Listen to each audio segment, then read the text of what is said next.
Y entonces, la verdad que otra vez es un placer estar aquí y para dar la conferencia magistral en español sobre el tema.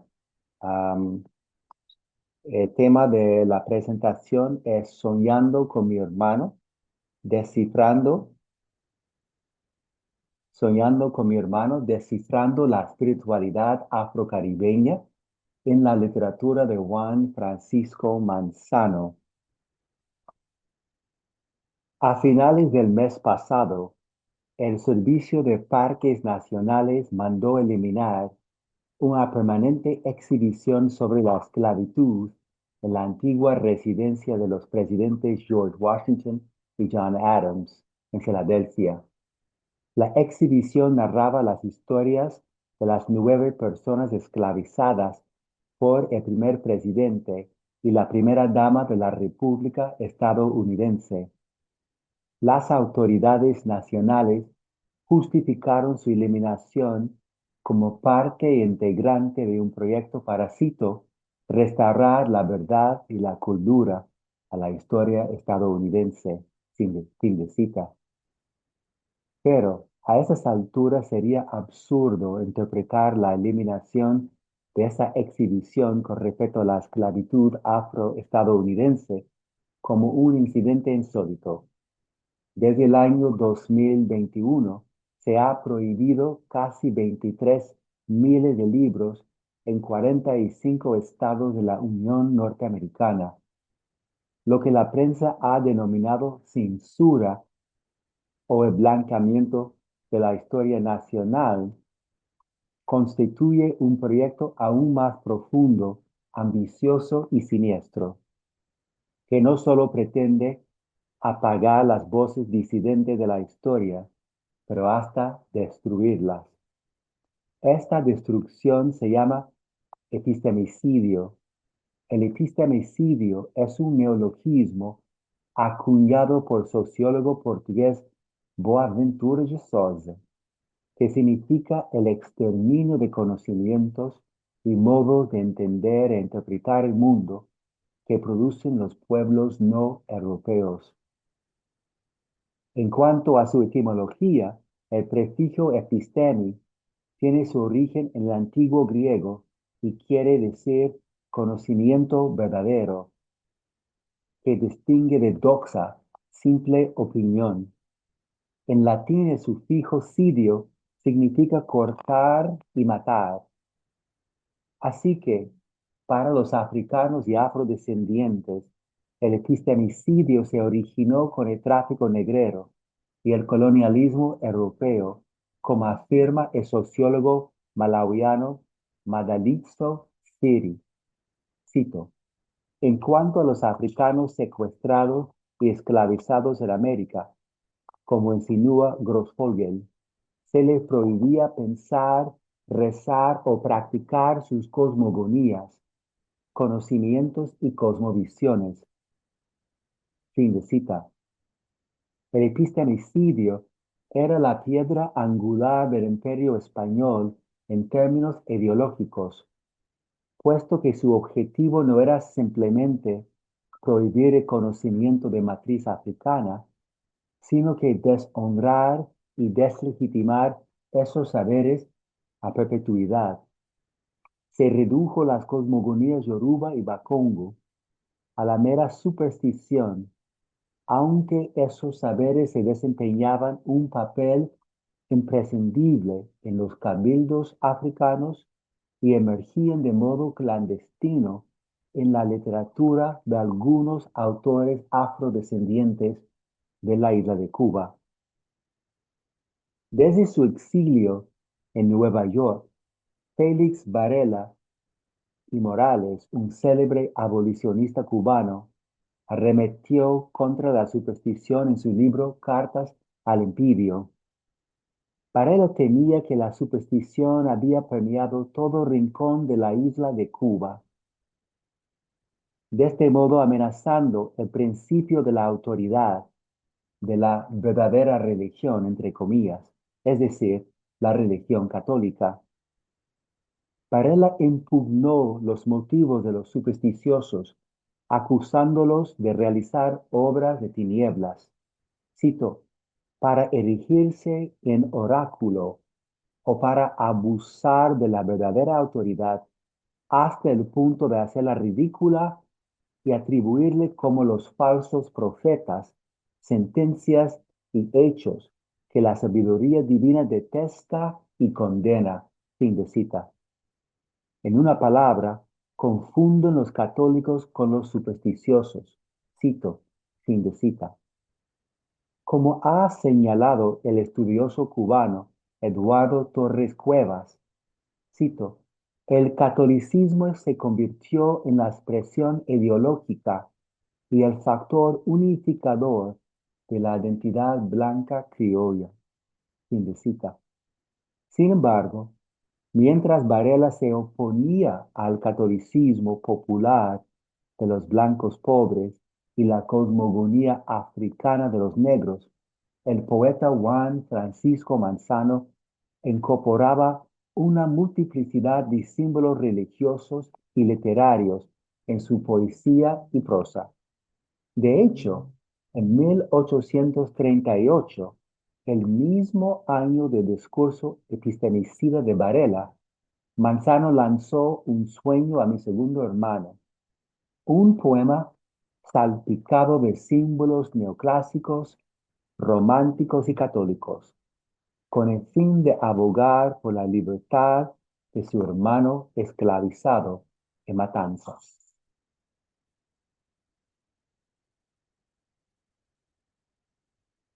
Juan Francisco Manzano nació en Matanzas en 1797, criado en una plantación azucarera en Matanzas, e hizo vida social en el catolicismo español, así como en la cultura religiosa de matriz africana.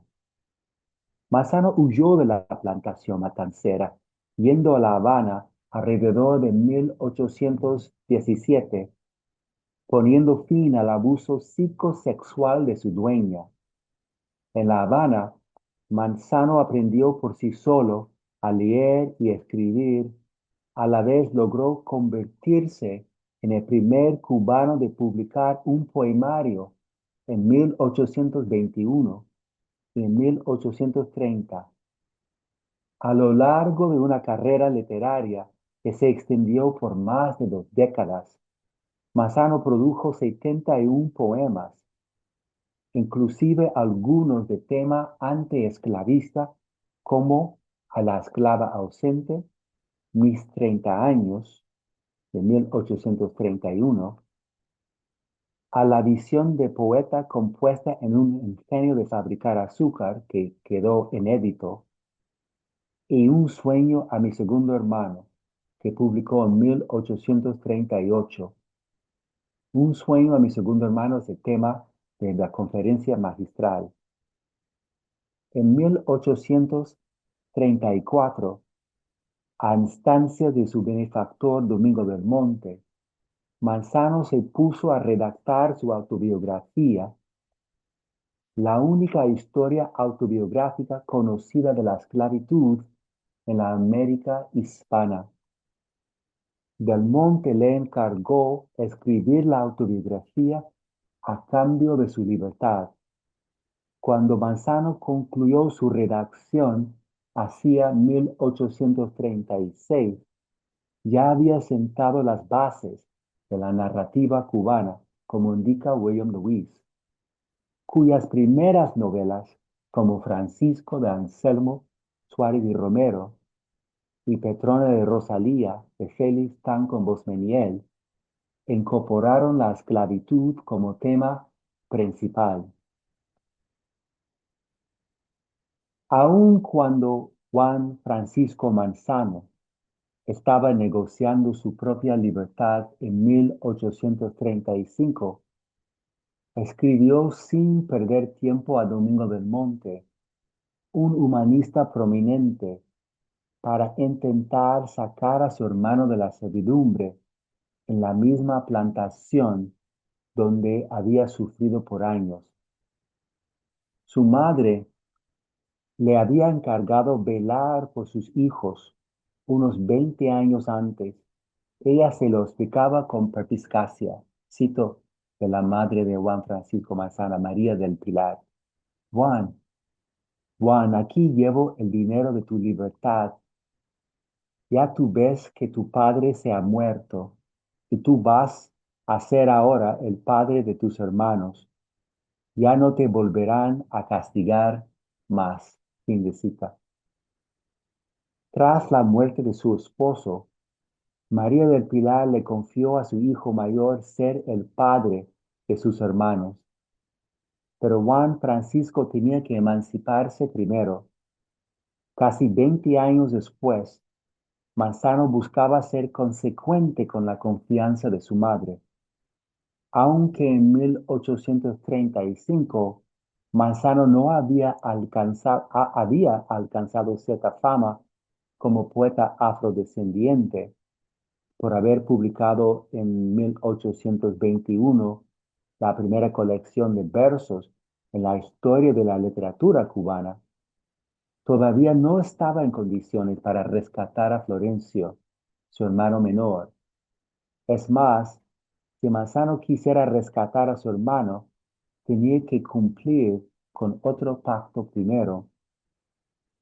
Las cartas que escribió Manzano a Domingo del Monte, humanista cubano prominente, hombre de ascendencia europea y dueño de cautivos africanos. Esas cartas, fechadas a partir de 1834, revelan que ambos habían sellado un pacto entrañable. Los reformistas blancos comprarían la libertad del poeta si escribiera un relato íntimo de su vida como esclavizado. Pero mi análisis de una postdata de 16 de octubre de 1835 que Manzano anexó a su última carta a Del Monte, revela que Manzano imploraba a su patrocinador para ayudar a su hermano que permanecía en la plantación. Es preciso citar ese anexo para ilustrar el sentido de urgencia de Manzano. Voy a citar una parte del anexo. Cito, Señor Don Domingo, cosa de su merced, pues si no ya la desgracia de mi hermano reclama su compasión, a lo menos hágalo su merced por este a quien levantó del cielo a la felicidad y pueda su mediación cortar la peligrosa y tristes consecuencias que puedan acarrearme la cólera de un amo irritado y la imprudente irreflexión de esta criatura que, guiado por mi fama que matanza suena, creyó hallar en mí un apoyo sin conocer mi aislada impotencia en este caso. Fin de cita. Entonces Manzano ya se había ido de la plantación, pero todavía no era hombre legalmente emancipado y su hermano se quedaba en la plantación matancera y Manzano, como buen hijo, eh, estaba en el proceso de convertirse en un adulto, o ya era adulto en este momento, en 35, quería cumplir con la confianza de su madre. Aun cuando Manzano cumplía con su parte de quid pro quo para garantizar su propia libertad, comenzó a actuar en pro de su hermano. Manzano se dirigió a su patrocinador, elevando las sensibilidades aristocráticas y su sentido de superioridad racial, elogió, cito, la bondad que su merced me dispensa, fin de cita, y se refería a su mecenas como la persona que lo, cito, levantó del cielo a la felicidad, fin de cita. El tono de Manzano es consistente a lo largo de la correspondencia con Del Monte, mediante una red clandestina en La Habana. A pesar de su retórica de humildad, la petición de Manzano fue muy explícita. le encargó al del monte interceder a nombre de su hermano con su antigua ama, la marquesa de Prado Ameno. No se sabe si Del Monte respondió a su petición, pero 3 años después, su hermano Florencio aún vivía en la esclavitud, sujeto a los caprichos psicosexuales de una ama sexualmente abusiva. La postdata de Manzano para Del Monte no menciona el nombre Florencio, pero Manzano se refería a su hermano con el mismo afecto que contenían sus palabras en su autobiografía y en un poema titulado Un sueño a mi segundo hermano. Entonces voy a hacer una lectura atenta del poema Un sueño a mi segundo hermano. Aquí a la izquierda se ve brevemente la representación de un hombre negro joven como era Manzano en el cepo. Ahora vamos a pensar en la influencia de las ideas de la región, la cuenca del Congo, del África centro-occidental en la literatura de Manzano como parte de la conferencia magistral.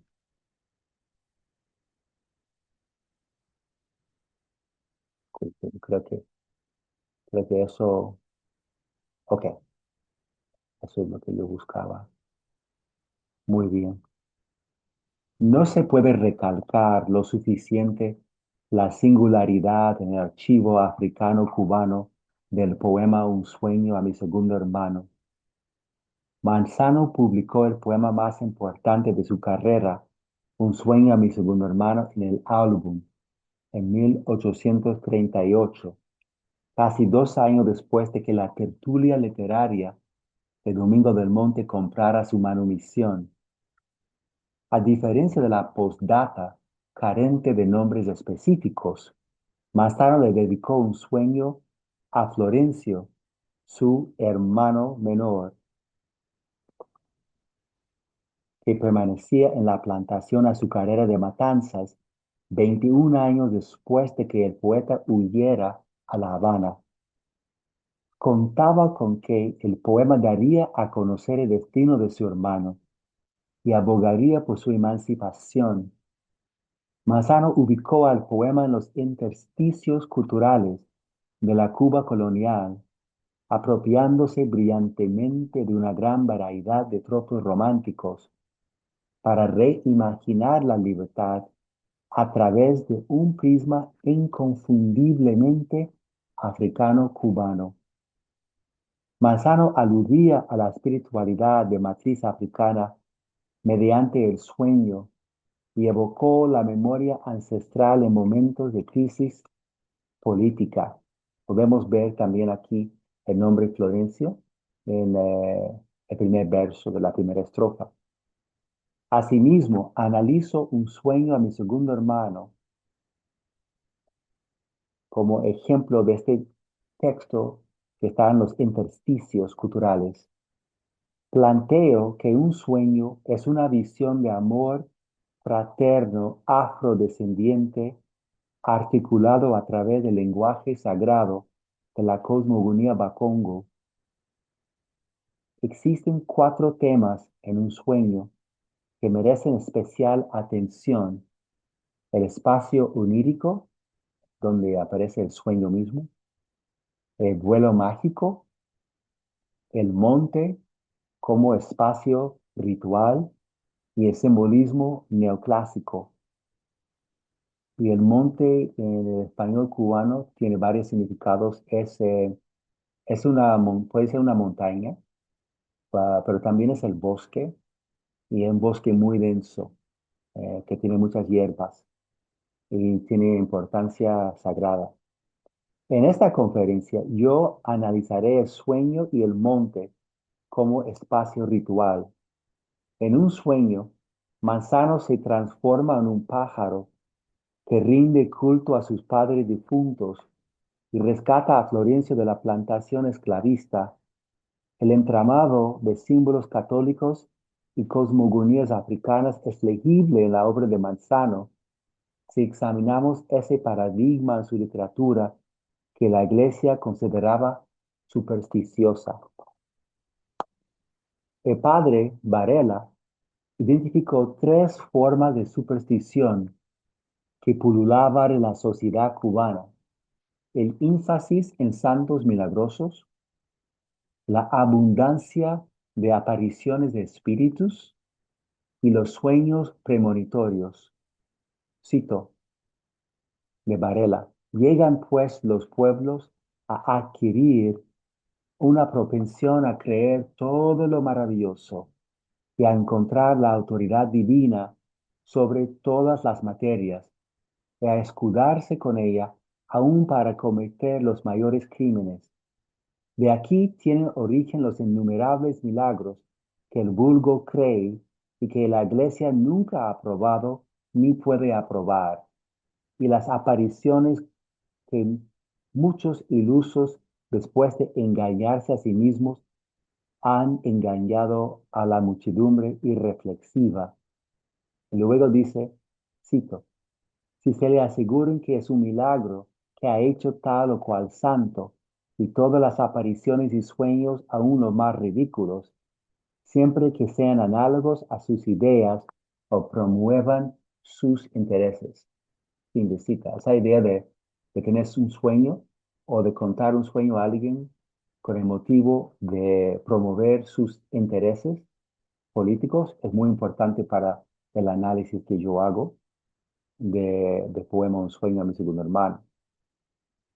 Todo esto es importante porque la espiritualidad que Varela denominó supersticiosa, la creencia en santos milagrosos, la abundancia de apariciones de espíritus y los sueños premonitorios, fue el sello eh, distintivo en la literatura colonial transculturada de Manzano.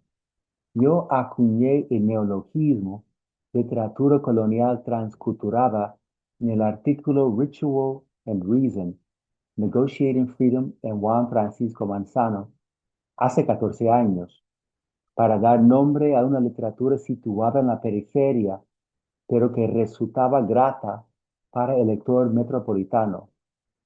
Mi planteamiento fue que la literatura colonial transculturada constituye un prisma teórico para leer textos interepistémicos que armonizan tropos literarios con simbología católica y espiritualidad de matriz africana. La pluriversalidad es el punto de partida para la creación de estos textos, y mi aproximación teórica permite leerlos entre líneas. Como dice el antropólogo Stéphane Palmier, cito, la literatura colonial transculturada, eso es mi término, pero Palmier habla sobre un modo de producción de conocimiento culturalmente específico. Cito, fin de cita. Entonces, eso es lo que me interesa. Fernando Ortiz concibió la idea de transculturación en 1940 como un proceso en que los europeos, los indígenas y los africanos crearon un tercer espacio cultural a partir de interacciones continuas, pero desiguales durante la época colonial. La teoría de la transculturación, según Mary Louise Pratt, es útil para pensar el ambiente colonial y es dentro del ambiente colonial que toma lugar la transculturación, en lo que ella llama la zona de contacto, la zona de contacto. Entonces, Pratt arguye que la transculturación toma lugar en la zona de contacto colonial, brindando ejemplos de transculturación en Latinoamérica y en África.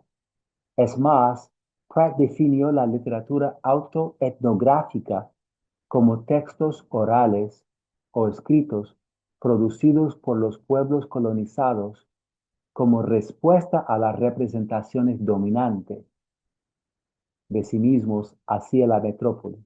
Entonces, el texto autoetnográfico es cuando el mismo colonizado escribe usando las herramientas del grupo dominante, en este caso los españoles, pero construye un texto que es contestatario frente a la representación del africano, en este caso, o afrodescendiente, la representación dominante.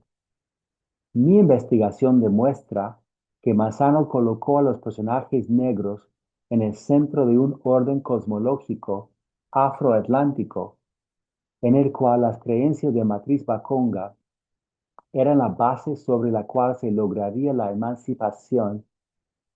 La literatura colonial transculturada de Manzano no era solo un replanteamiento del discurso católico o del discurso literario español, sino más bien un empeño pluriversal para producir un discurso capaz de rehacer los lazos con el pasado ancestral y de este modo lograr la liberación afrodescendiente. Voy a mostrarles aquí las últimas estrofas del poema. Vemos el nombre de Manzano. Esto es el manuscrito. Bueno, disculpe, eso es la publicación original, no el manuscrito, pero la publicación original, que la copia está en el Instituto de Literatura y Lingüística en La Habana. Yo trabajé con una bibliotecaria de nombre Yasnay Cuesta. Un sueño a mi segundo hermano es literatura colonial transculturada, de modo que para hacer una lectura atenta se debe reconocer el doble sentido de simbolismo predilecto de Manzano. El poeta incorporó el espacio onírico en otros poemas, como la visión de poeta en un genio de fabricar azúcar y de poema poesía. Él usa mucho el sueño y la visión. El sueño constituyó el recurso retórico más notable con que contaba Manzano, porque el sueño creó un espacio onírico en el que coexistiera diversos mundos religiosos y varias figuras retóricas. El sueño le permitió a Manzano comunicarse con sus difuntos padres, visitar sus tumbas y hasta transformarse en un ave destinado a rescatar a su hermano Florencio. Las primeras estrofas introducen la secuencia de sueño en el poema Antiesclavista. Tengo algunos de los versos aquí. Tú, Florencio, que sabes las penas que padezco, cuán justas y fundadas martirizan mi pecho. Sí, tú, que en otros días calmabas mis tormentos, o juntos con las mías tus lágrimas corrieron. Confuso y agobiado, de mil pesares lleno, la soledad buscaba de los hombres huyendo. Hacia el vecino monte que de Quintana el cerro domina y ameniza. Vamos a ver, tenemos aquí.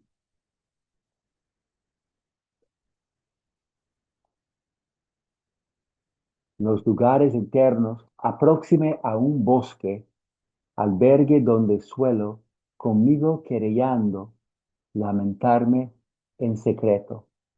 Y luego menciona un dulce y grato sueño. Estas estrofas se prestan a lecturas disímiles. En el romanticismo español, el sueño existe más allá del tiempo y el espacio. Se libera de toda lógica. Siempre permanece abierta en metamorfosis constante. Y de tal manera los sueños constituyen espacios donde el mundo de los espíritus puede existir. De igual forma, la espiritualidad africana concebía a los sueños como espacios en los que ocurría la revelación espiritual. El historiador John Thornton señala que en los siglos XVI y XVII, la revelación de espíritus en África incluía sueños, augurios, visiones y posesión de humanos, alemanes y objetos inanimados por parte de los espíritus. Como figura retórica espiritual, el sueño se presta a lecturas disímiles e incluso contradictorias. Contemplar los sueños más allá del romanticismo crea un espacio de intervención. Quiero introducir la teoría de sueños de Kia Bunseki Fukiao, un pensador ya difunto o fallecido pensador congolés. Cito, un sueño es una comunicación sin voz. Es al mismo tiempo un medio y un mensaje. Este mensaje puede ser audible, pictórico y escénico. El sueño puede ser un reflejo de actividades diurnas, una repetición de actividades pasadas o una proyección en el futuro de las propias actividades e imaginación del individuo, buena o mala noticia. Un intérprete de sueños, que se llama en Kikongo, Mbangudi Andosi, es la persona con una alta sensibilidad y conciencia de los movimientos, símbolos y significados. Fin de cita. Manzano describió que soñaba con más que una repetición de actividades pasadas. Su sueño era un mensaje pictórico y escénico en espera de una interpretación. La teoría congolesa sobre los sueños se ajusta a mi lectura de un sueño porque con este punto de vista expositivo, Manzano no era un intérprete de sueños con ambiciones egoístas, sino un Mbangudi Andosi, cuya sensibilidad y conciencia, cito fin de cita, lo dotaron de la capacidad para extraer el significado del mundo simbólico que los ancestros habían puesto ante sí. Manzano tradujo el monte, el cementerio de esclavos y el vuelo mágico, e incluso a Ícaro, a un lenguaje lírico comprensible para su hermano Florencio y para sus lectores blancos. Entonces, como un texto autoetnográfico, tenía necesariamente dos audiencias, dos lectores, dos públicos lectores. En el poema de Manzano se representa el monte, la selva, como un refugio de la esclavitud, como un espacio sagrado para el sujeto afrodescendiente que invoca el poder de los muertos. Manzano describe su fuga de la plantación con eufemismos, diciendo de los hombres huyendo, nada más, de los hombres huyendo, cito fin de cita. Su escape lo condujo al monte, que se convirtió en un espacio sagrado para desempeñar el ritual de matriz Bakonga. Las siguientes estrofas son testigos de los momentos iniciales del ritual en el poema La Transfiguración de Manzano en Ave. Sin embargo, para el padre Félix Varela, quien pretendía exterminar los saberes religiosos que no compaginaban con la verdadera religión, los sueños y los intérpretes de sueños eran una verdadera amenaza a las peticiones de autoridad. Entonces, según su punto de vista, Manzano estaba tratando de erigirse en oráculo. Y es muy interesante que tanto Manzano como Varela produjeron sus textos en el mismo año, sin comunicarse entre sí, ¿no? Em, Tengo otra parte del poema. Ok. Espero que eso, ajá, parte de lo que quiero va a aparecer aquí. Ok, ok, muy bien. Entonces cito, Manzano se convierte en ave y dice, ah, no sé si creo que está un poco así, voy a citar. Revuelo de muy grandiosas plumas, dos alas que contemplo, preciosas y pintadas de mil colores bellos. Revuélvolas mil veces, de admiración perplejo, sin que alcanzar pudiese la causa de ese efecto. Visto tanto en el aire, aquí estoy, visto tanto en el aire, buscaba con anhelo el centro de la tierra para posar mi vuelo. Recojo los plumajes, inclino un poco el pecho y en círculos rodando, torno a bajar de nuevo, torno a bajar de nuevo.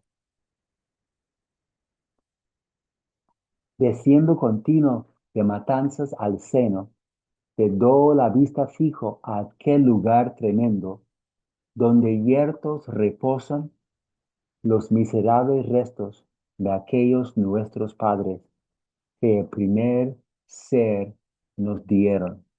Entonces hay dos cosas aquí que se debe resaltar. El hecho de que, o tres cosas, Manzano se ha convertido en ave, lo que se encuentra en las tradiciones afrodiaspóricas, el ave como símbolo de la libertad y el vuelo como símbolo de la libertad. Tenemos también el cementerio de los esclavizados, los restos de sus padres, y vemos el hecho también de que él intentó posar en el centro de la tierra. La metamorfosis de Manzano en un pájaro confiere al yo poético la capacidad de trascender limitaciones temporales y espaciales. James Figueroa llamaría eso un acto de cimarronaje cultural, como se evidencia a través del poema. Los informantes Pelí de Cabrera describían el monte como el paradigma de lo sagrado, un espacio físico equivalente a un templo cristiano. Debido a su importancia para mi lectura, he citado íntegramente a sus informantes. Cito, nosotros los negros vamos al monte como si fuésemos a una iglesia, porque está llena de santos y difuntos, a pedirles lo que nos hace falta para nuestra salud y para nuestros negocios. Ahora bien, si en casa ajena se debe ser respetuoso, en la casa de los santos no se será más respetuoso. Fin de cita. Entonces Manzano fue a ese mismo lugar donde los viejos africanos iban para sacar sus hierbas, hacer sus rituales y también rendir culto a sus antepasados y también a los espíritus divinos. En el poema Manzano se transformó en pájaro, se propuso aterrizar en el centro de la tierra. Los movimientos corporales de Manzano merecen un análisis porque los sacerdotes en la tradición congolesa cubana, Palomonte, explican que la nganga se asienta en el centro del cosmograma como una fuente de fuerza y estabilidad. Entonces es el centro de la tierra que es sagrado y que es también un símbolo de equilibrio para el africano en la tradición del Congo. Aquí tenemos creo que aquí tenemos el mapa para mostrar el reino de Congo. Se encontraba en el norte de Angola. Muy bien. Esta representación de sus padres es consistente con la noción baconga de los difuntos como los infumbis en el español cubano, que habitan en el reino de los muertos llamado Mpemba en lengua kikongo. La presencia de la muerte en el poema Un sueño se aparta del dogma de catecismo esclavista de 1796 y se opone a los sermones de Fray Luis de Granada sobre el cielo y el infierno. En la América colonial hispana se define la necromancia como brujería, por lo que sacerdotes como Félix Varela condenarían a Manzano como, cito, un enemigo de la autoridad divina, fin de cita. No tenemos evidencia de que Varela conocía la obra de Manzano, pero su manera de clasificar las tradiciones comunes en Cuba, las tradiciones de catolicismo popular de los blancos y de las cosmogonías africanas de personas como Manzano, muestran que Manzano habría sido condenado por él. ¿Ok? Entonces, quiero eh, terminar. Manzano habla a su hermano de la necesidad de huir de la plantación diciendo, cito, huyamos, pues, le dije, de este recinto horrendo, más terrible a mi vista que la de Orco mesmo. Huyamos, caro hermano, partamos por el viento, por siempre abandonemos nuestro enemigo suelo. Fin de cita. Entonces Manzano identificaba Cuba como el enemigo suelo del africano y describe a su hermano como robusto etíope. Etíope siendo una palabra antigua usada mucho en el siglo XIX para los negros que se veían como amenaza a la supremacía blanca. Am, Manzano abraza a su hermano, le da un beso y lo tiene en los brazos y tiene el plan de irse de allí. El abrazo de Manzano y el beso de Florencio son altamente significativos. Hortense Spiller señala que, cito, el tacto es probablemente el único complejo sensorial que mejor define la diferencia entre el esclavizado y el liberto. Y el tacto es quizás la primera medida de lo que significa dejar de estar encadenado. Fin de cita. Para concluir, un sueño a mi segundo hermano nos permite analizar las realidades políticas de la sociedad esclavista que frustraron los sueños de emancipación y reunificación familiar. Massaro dice al final del poema, yo creo que lo tengo aquí,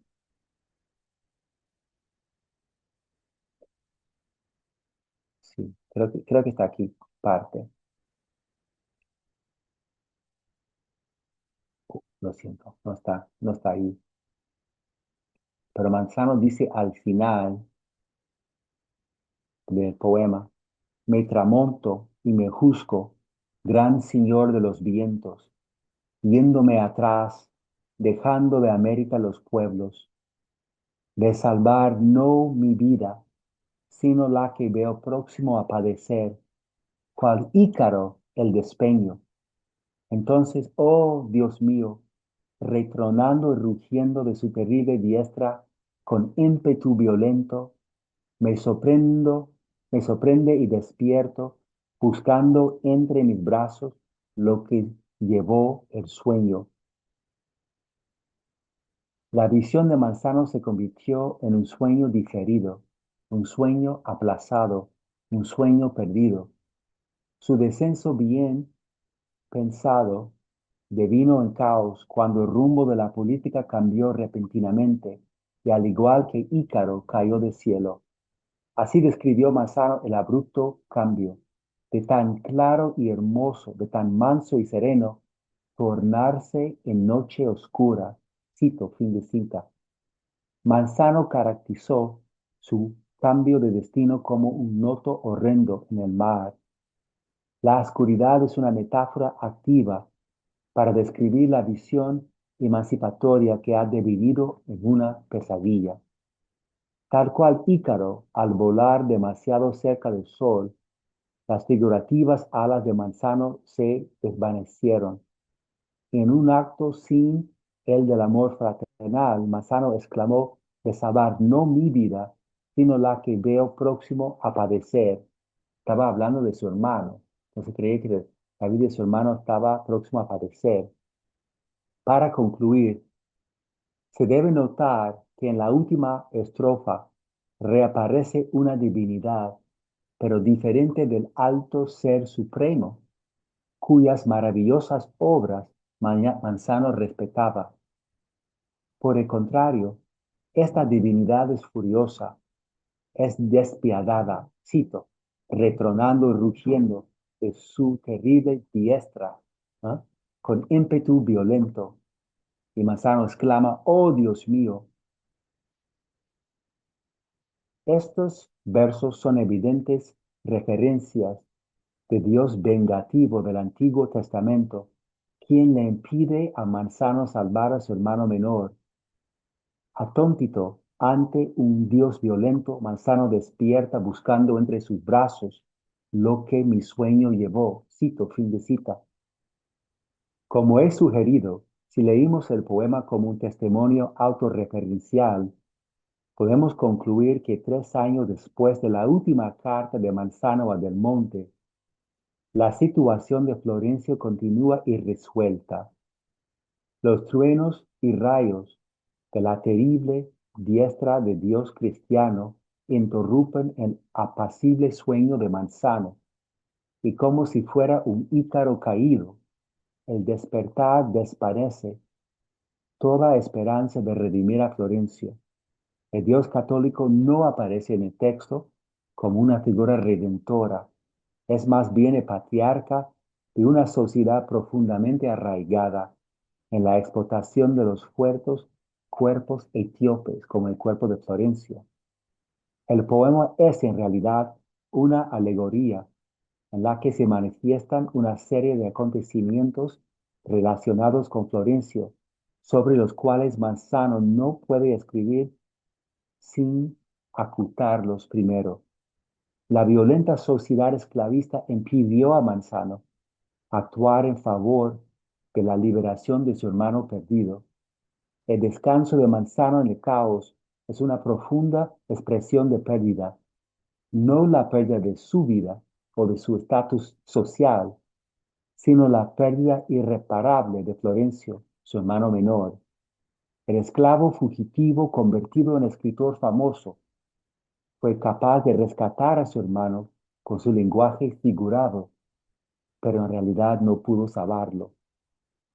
Fue este poema la manera que encontró Manzano para explicar su incapacidad de lanzar una campaña de recaudación de fondos con el interés de emancipar a su hermano. Lo más probable es que sea cierto, pero ya que el poema tenía que hablar a los o pasar por los censores, ya que el poema tenía que pasar por los censores, Manzano no podía expresar esto. La suerte del hermano de Manzano sigue siendo un misterio, porque después de 1838, el nombre de Florencio desapareció de los registros históricos. Gracias.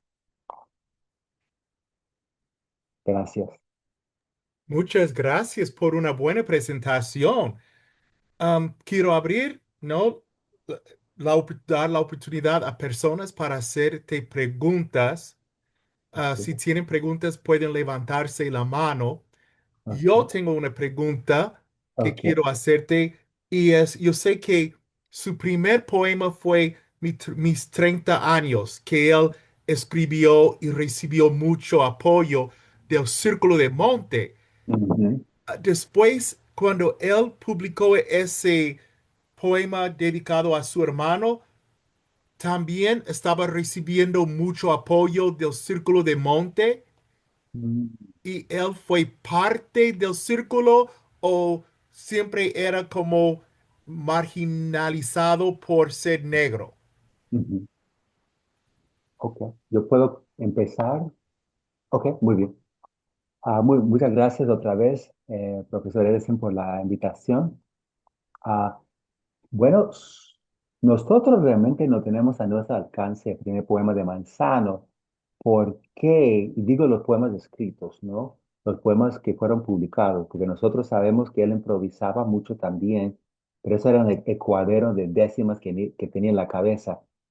Los primeros poemas publicados salieron en 1821, eh, creo que poesías líricas, entonces no tenemos a nuestro alcance esos poemas. Pero 30 años fue el poema tal vez más consecuente, porque dicen algunos estudiosos que ese poema fue motivo de Grupo de Montino de formar un pacto con Manzano, que si escribiera de comprar la libertad a cambio de la autobiografía. Entonces, debemos recordar también que el grupo de Montino, me gusta la pregunta, porque la pregunta tiene un aspecto literario, de la historia literaria, y tiene también otro aspecto político. El grupo de Montino era ese grupo de la élite educada formalmente por Félix Varela. Y entonces eran muy católicos en el sentido cultural de la palabra, am, como decía Eduardo Torres.